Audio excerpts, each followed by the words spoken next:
पंढरपूर शहर येथे एकादशीनिमित्त भाविकांची खूप गर्दी असते।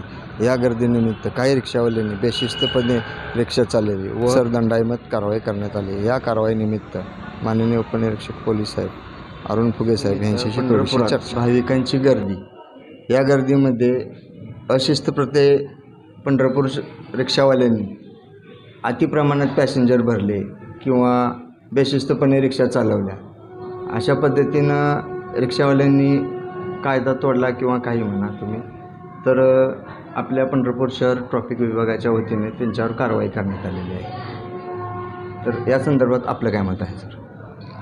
पंढरपूर शहर हे वारकरी सांप्रदायिक शहर आहे। एकादशीला नेहमी पंढरपूर शहरामध्ये गर्दी होते। आपण प्रत्येक एकादशीला जो प्रदक्षिणा मार्ग आहे त्या प्रदक्षिणा मार्गावर कुठलीही वाहनं येऊ नयेत आणि भाविकांना त्यांची अडचण होऊ नये म्हणून आपण बंदोबस्त लावलेला असतो।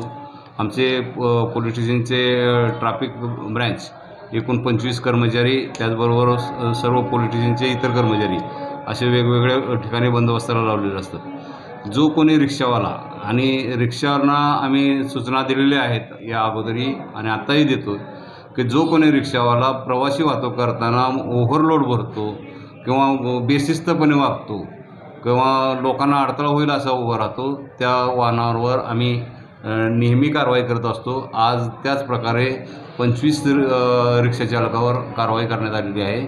त्याच्याकडून दंड वसूल करण्यात आलेला आहे। म्हणजे ते पावतीनं ऑनलाईन दंड आहे तो त्यांच्यावर टाकलेला आहे आणि तो त्यांच्या अकाउंटला जात असतो। आणि यापुढेही त्यांना असं करू नये म्हणून समज देण्यात आलेली आहे, परंतु त्यांनी यापुढे असं जर बेशिस्तपणाने वागणूक दिसून आली त्यांची, तर त्यांच्यावर वेळोवेळी कारवाई होईल।